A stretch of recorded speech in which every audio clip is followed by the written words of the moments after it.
I'm apologizing for this slight change in the written program, and I'm now asking Frank Cevasco to come and speak to us.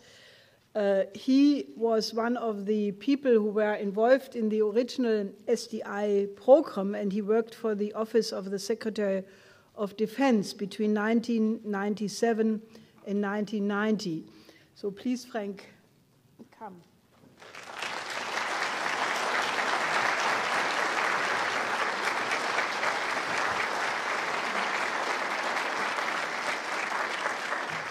You had a brief preview of me a few moments ago, but I'm here.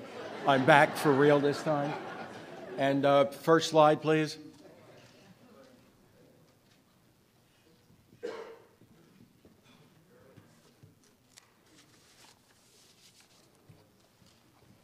I don't know how many of you picked up the newspaper or the internet this morning, but there was a meteorite sighted over the northeast U.S., to include here in the Washington area. And while I didn't see it, I was at a dinner guest at the house of some friends a little bit south of town by the Potomac River, and the host happened to look out the window.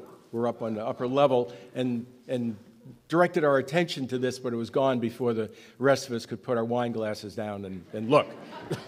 But I was comforted to know from the reports this morning that it wasn't a vision, it was the real thing. So it wasn't just him.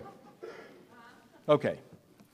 I'm going to bridge the gap between what Jeff had said earlier this morning and what Kevin, who will follow me, is going to share with you. So just be patient with me as I talk us through this. Next, please.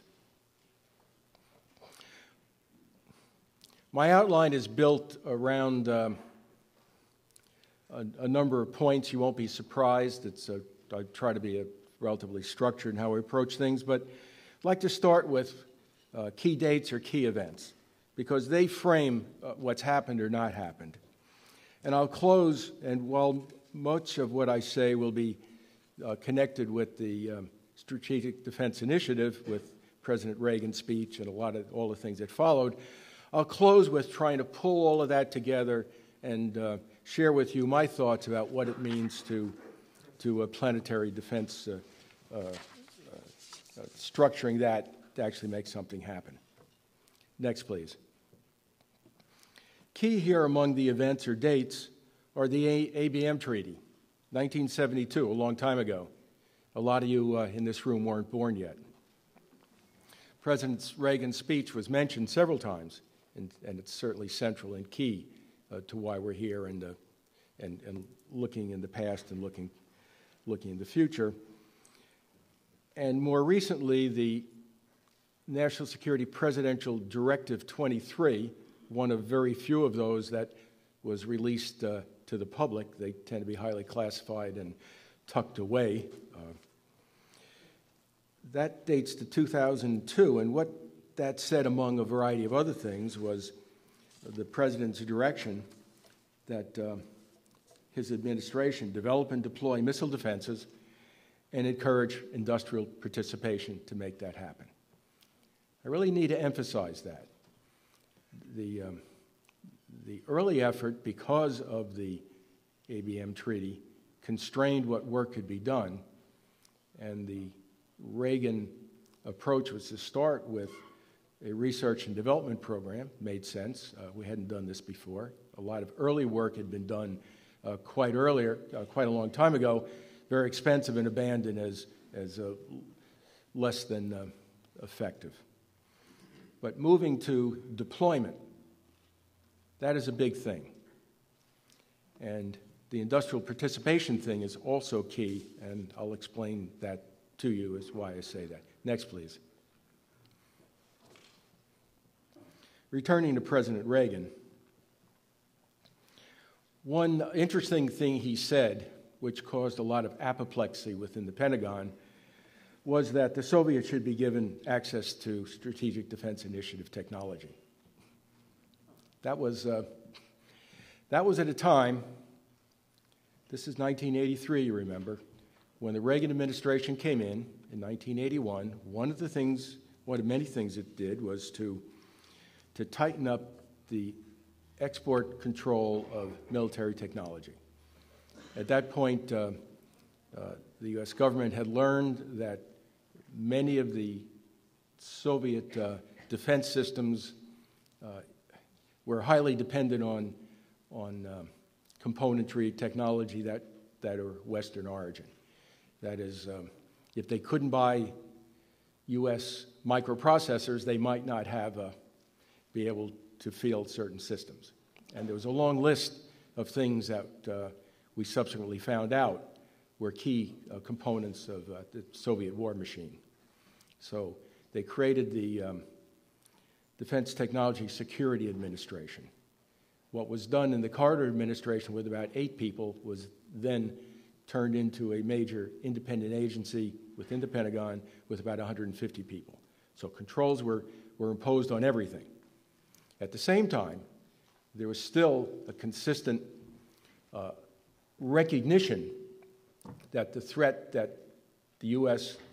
and Western Europe, the NATO members, and Canada, not to demean them, faced from the Warsaw Pact. So it was absolutely essential that we work together.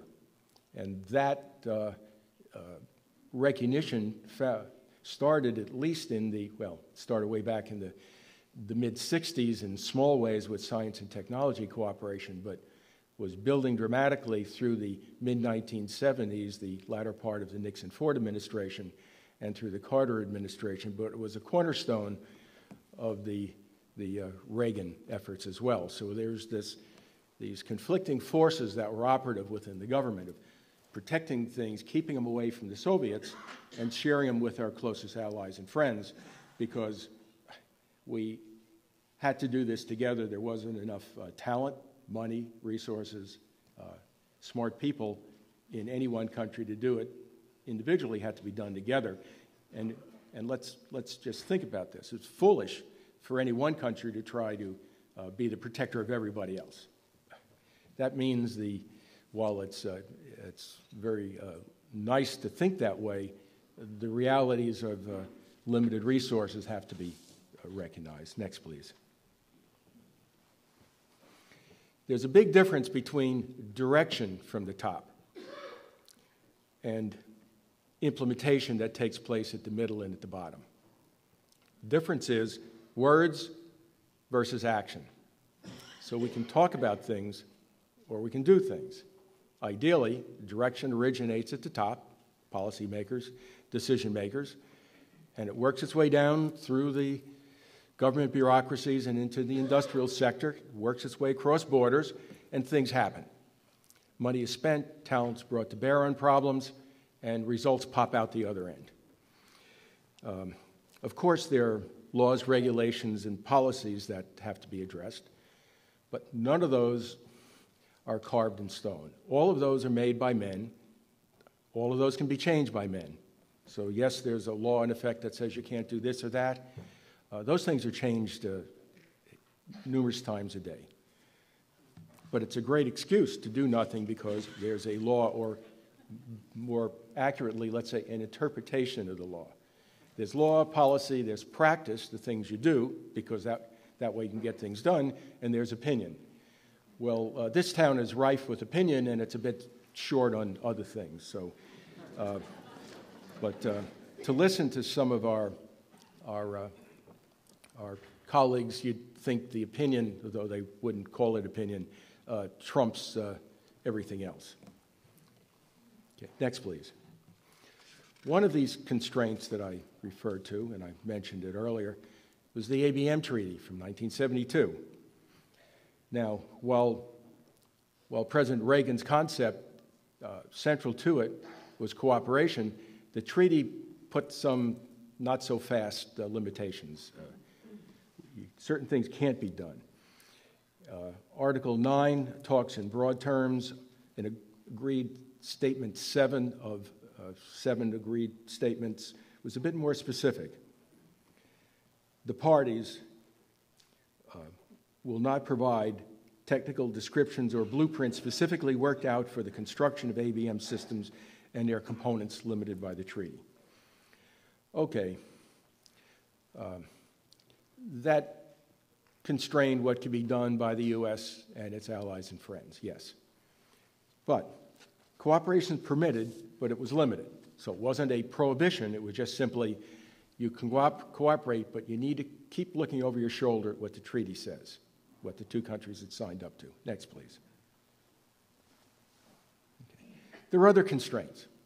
Well, there are a very large number of other constraints, but a few of them I thought were most relevant for our discussions here this morning. I already cited the dichotomy of the conflicts within the administration, the tensions between protecting and sharing. Certainly in an area as sensitive as strategic missile defense, those were heightened. So on one hand, it was viewed by the president as important. On the other hand, his operatives felt obliged to how would I put it, what the president meant to say.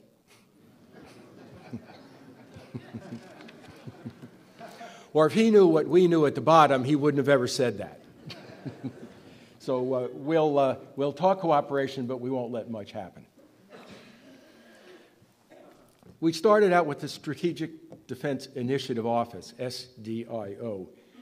That name was changed somewhat later into the Ballistic Missile Defense Office, and then to the Missile Defense Agency, which has been with us since 2002. That coincided with National Presidential Decision 23 that I spoke of earlier. But within all of those groups, certain behaviors have been largely unchanged. And that is a discomfort with development programs that are shared with other countries. They're complicated. Do we really trust everybody? Are we competent to actually manage these? Well, there's a wealth of experience in those and things outside the missile defense area that have been going on since one program that I can relate to goes back to 1968. Then there was a bit of a hiatus, and then in the mid-70s, several more came up. And in the 1980s, numerous major weapon system programs were done with, primarily with NATO Europe, in part because we and they had a tight alliance, the NATO treaty, and because that's where much of the world's technology and money and military sophistication happened to be in terms of on our side. So while cooperation was perceived as a discomfort, we're happy to cooperate by you sending a check to me and me sending something to you in a box. I don't view that as cooperation. When I buy a car from General Motors or whomever, I don't view them, General Motors and I, as cooperative partners. It's simply it's a financial transaction. And I personally like to think that close allies and friends with common security interests can do better than that. Not everybody agrees with me. Next, please. After President Reagan's speech, a lot of dialogue was opened with countries that were perceived as particularly important to the U.S. An effort was made to negotiate memoranda of understanding. These are government-to-government agreements that, in the case of, for our subject here, what did they do? They provided access to information and promised industrial participation with the country that would sign up with us. Okay, that was great. They did, in fact, facilitate several architectural studies that led to decisions made by both Israel and Japan to acquire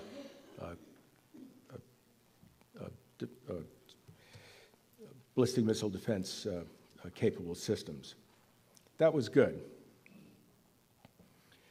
We signed the president delivered a speech in 1983, but the bullet on the bottom of my slide here, 2010. Think about how many years later that was. Not relatively recent.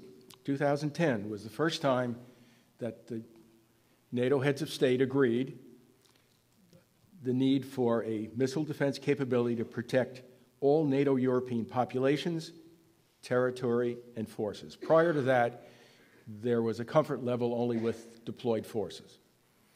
Plus, there are very few systems out there even capable of that, other than the ones that were U.S. developed and produced. Well, the ABM Treaty prevented or constrained dramatically defenses against intercontinental ballistic missiles. It did permit work on dealing with tactical ballistic missile defense. The MEADS program, it's a U.S., German, Italy program, medium extended air defense system. That agreement was signed in 1996. That agreement actually had its roots back in the mid-1980s, about 10 years prior to that, when the U.S., Germany, Netherlands, and Italy, working closely with NATO headquarters, launched an effort to do what was then NATO air defense modernization. It was badly needed. The primary defense at that time were the Nike missiles, which I think the biggest threat they posed to the Soviets or Warsaw Pact folks coming across the border as if one of them fell on them. And we all recognized that. Something had to be done. So a rather creative solution took place, and it led to a series of studies that eventually went into this development here. Next, please.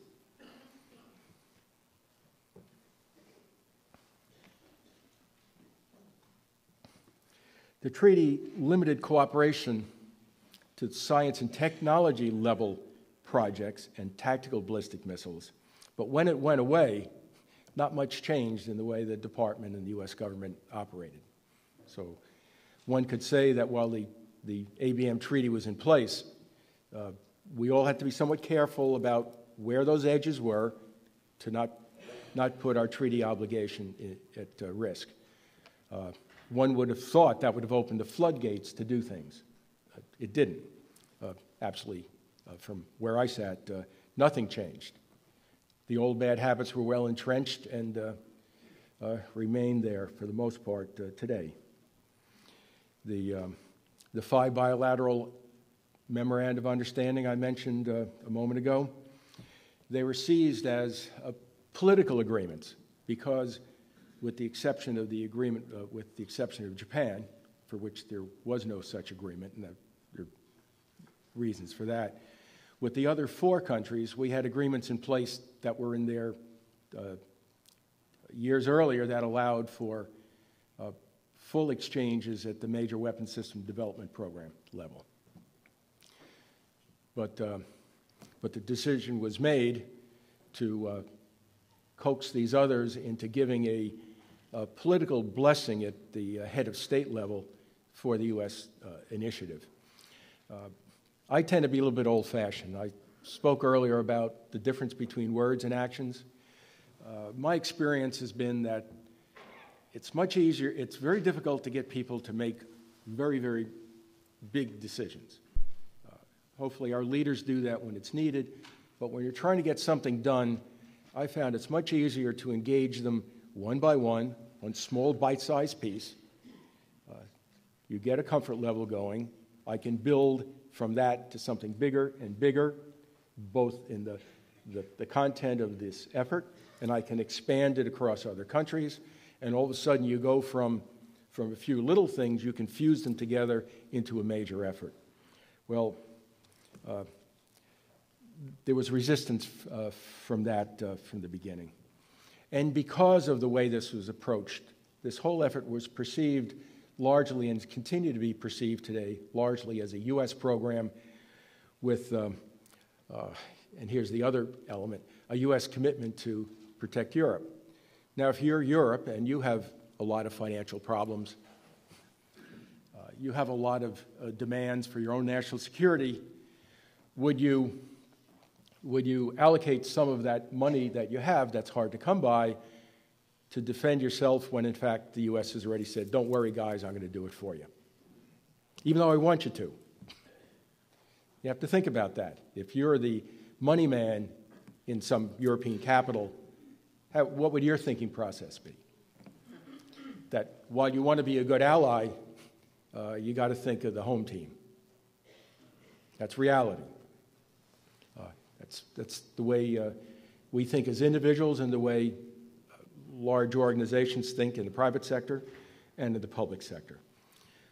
The consequence of that is that there had been very little investment by the Europeans in ballistic missile defense, in part because of we're going to do it for them, and in part because, as they say in Chicago, they didn't see the opportunity to get a piece of the action.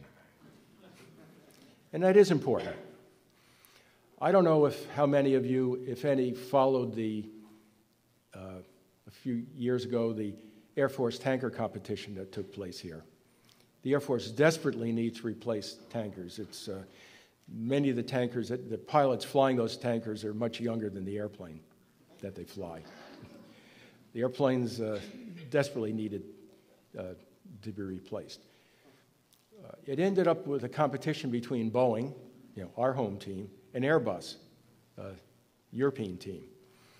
And if any of you travel downtown through the metro or metro stations, there was just poster after poster of by Boeing, the home team. We've got the solution.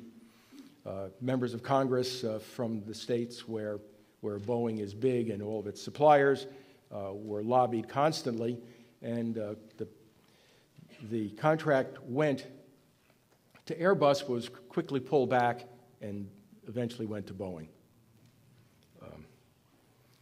So politics, industrial content, domestic jobs, they are important. Our side tends to make believe they're not. That isn't the case, but I can assure you if you step back and look at weapon development programs and competitive acquisition decisions that have been made over the decades, there are threads through there. So we have this kind of a problem. I mentioned this medium extended air defense system that's being done with the Germans and the Italians. Well, that is under threat right now of having its funding pulled. There's a series of there's language in various defense authorization bills and appropriations bills basically telling the department, don't do it, make it go away. Next, please. Reagan's big idea was through cooperation with allies and others to make ballistic missiles obsolete. That was great. I doubt if there's anybody in this room that thinks that's a bad idea. But big ideas are vastly easier to articulate than execute. And I've given you a number of, or shared with you a number of the things that have happened that really did get in the way of getting to where the President would have liked us to go. Next, please. I'm getting near the end, so be patient with me. This is my wrap-up looking at what's happened in SDI, and then I'm going to take some of these points and put them in the context of planetary defense. You need visionary leaders to deal with the really big, ugly issues. And every now and then we're fortunate to have them, sometimes not. The endorsement of a major initiative by the head of state, the President, Prime Minister, Chancellor, on the really big things is essential, but not sufficient. Reagan's notion of cooperation, as we've discussed, didn't get very far, even today. George Bush Sr., Bill Clinton, George Bush Jr., and now our current president, that's 4 presidents in a row, have pushed hard for reform of the export control system that our government has. That's a system that was put in place with the Cold War. We have a very different environment now. Yes, the U.S. has a lot of technology, but there's an awful lot of technology around the world. If you take the research and development spending, private and public in the U.S., Western Europe, and Japan, we're 70% of the global equation. The U.S. is about 35-40% of the global equation. We don't have a monopoly on things anymore. but the old habits die hard. We have decision makers, influencers, and implementers. The decision makers are very few in numbers. You could fit them in one corner of this stage. The influencers exist in larger numbers, but they too are fairly compact. The implementers exist in large numbers, and they either make things happen or can prevent things from happening. They're critical to get things done, but they have to be on board. They have to know that the big guy really, really believes it, and that he's going to watch whether they're performing or not. But he's kind of busy. Even his first-tier subordinates and second-tier subordinates are busy. So the people in charge of doing things exist in a comfortable isolation, don't even know who they are. You just know whether things happen or not. Absolutely essential as a champion. Somebody needs to be in charge who doesn't mind, as they say about omelets, breaking a few eggs. Because there's 1,000 reasons why you can't do anything. I lecture at our Defense Acquisition University for several decades, and I shared with them a number of what I call my great truths. And the first of those, and the most perhaps telling, is that the first answer to any question is always no. And why is that? It's several reasons. One, the people you're trying to get to do something are lazy and just want you to go away. The other is they really don't understand it and don't want to bother. Not comforting. So it tells you you need to be politely annoying. You really need to do your homework, and you can't give up, because otherwise nothing would happen. If that kind of attitude of giving up had prevailed, we'd all be living in caves and hunting furry animals with sticks. So we've had a lot of champions and people who are willing to do what has to be done, and they're the ones who've gotten us to where we are now. And we need them ever more so as we move into the future, because the things we do today are incredibly complicated, not only technologically, but organizationally. We need an awful lot of bright people structured in a way to get things done, and they need to be motivated to get things done. When initiatives are tightly held, that is, technology is held tightly, it's hard to sit with others and engage them in cooperation with you, because you're not going to give them anything. You give them magazine articles, okay. Would any of you join with me on if I asked you for $1 million or $10,000 out of your personal account, if I waved a postcard at you and said, "Trust me"? There might be one or two of you, but I don't think there'd be many more.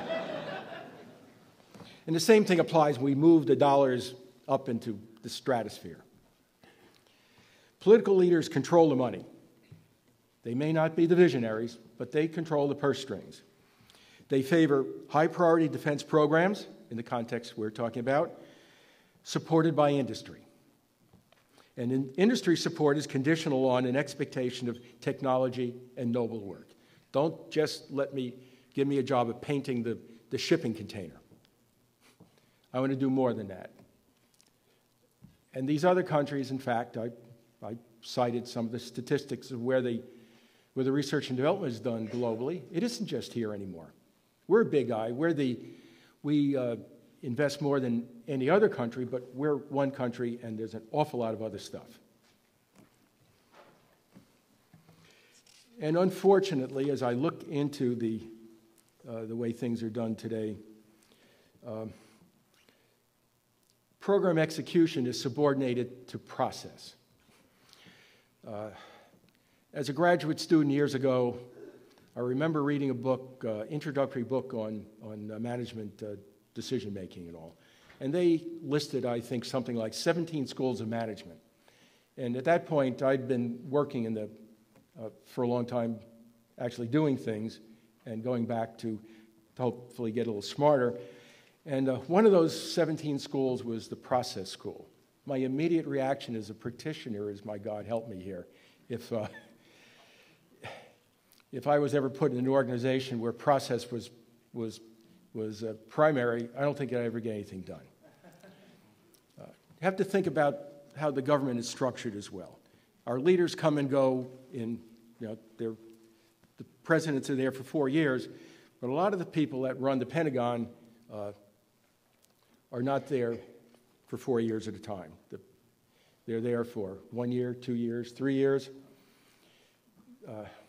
Their staffs can hold their breath and outlast them. And if I see my subordinate busy, and I'm new guy trying to deal with the bigger things, my first assumption is that he's busy doing things I want him to do, and he's really good and they're smart. It's only after you're there for a while you realize that they're busy, they're not necessarily producing anything. I can lay out a flow chart that gets me from the beginning point to the end point in 1,000 steps. And think about that. There's an infinite opportunity to stall with that many steps. And if my bosses come and go, I can reset the clock. They have clueless about what I'm doing. They think God, he's working his butt off. He's obviously a great asset to the security of the country. But we know better. Next, please. What does this mean in the context of planetary defense? The Strategic Defense Initiative was a U.S. effort to find a way to operate in a bipolar world. Not a lot of players there. U.S. was at the President Reagan level trying to think about bringing in some of our closest NATO allies into this to deal with it. Planetary defense isn't something that's bipolar or tripolar. It's everybody. We have 180 countries or 190 countries. I lose track. But everybody has a stake in this. Trying to deal with this very complex problem. I'm not here to talk technology. You're going to hear that from Kevin, who will follow me. But just think about this conceptually, how to do this. We're having a problem trying to deal with things in our atmosphere and just slightly outside the atmosphere. And they're small and they're dangerous, but they're not nearly as dangerous as something the size of the Empire State Building flying through space and coming down. The fact that while we're watching these big things, this big asteroid a couple of months ago and then got blindsided by the one over Russia, for all our radars, for all of our computers, for all of our smart people watching this stuff and keeping track, the first person who saw that is somebody out in his car saw it through the windshield. Not a great sensor feeding a global intelligence network or anything, is it? So we need this to be embraced as something that needs to be done. It needs to be embraced at the head of government level. Doesn't matter what I think or those of you in the room. You don't control resources. I don't. We have opinions. We're back to that end of the spectrum. And so a global scale approach is the only way to deal with this. Now, does that mean all 190 of these countries that I mentioned? That'd be nice. Not that simple. Very few of them can actually bring anything to bear. It's probably the who's in a position to really make contributions here. It's the OECD members, that 33, 35 of them, those with market economies, because they tend also to have a research and development industrial base. It's the Russians, it's the Australians, it's the Japanese, maybe even the Singaporeans. They're small, but they're really bright. They manage to do an awful lot with a modest amount of money. So the core of an effort would have to start with the folks that actually bring talent and resources to bear. Not because we have, I think I had read somewhere we have about 7% of the Earth's surface, or the land mass. That isn't very much. We have 5% of the population, so a whole lot of other people are out there that aggregate the rest of that number that beyond what we have. And they have interest too. Now, are they going to start volunteering money and they're smart people and their industrial base? Not unless there's some notion put together and they're recruited one by one and you accrete members that bring money, talent, and problem-solving ability. There's technology, there's industrial work, there's operational control. These are big issues. But countries that are a little bit further down the technology scale can bring things like subsystems, components, facilities, and manpower. There's always need for those kind of things. I don't know what a proper planetary defense system would look like, but I can imagine it'd have a lot of things scattered around the world. There'd be lots of places you'd want to put radars, the places you want to put launch vehicles or whatever, not making any judgments.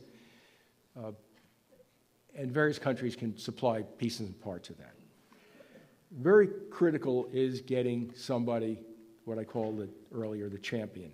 Putting somebody in charge who has credibility, who has executive competency to manage a major enterprise, not just a domestic enterprise, but a global enterprise. And you can imagine, think about what happens in the United Nations every day with pushing and tussling, much talk, little action. Think about our Congress, smaller numbers, and they seem to have trouble getting things done. You ultimately need somebody in charge who says, okay, guys, this is where we're going to go. Needs to get them on a cluster of people and organizations around them, agreeing the way forward.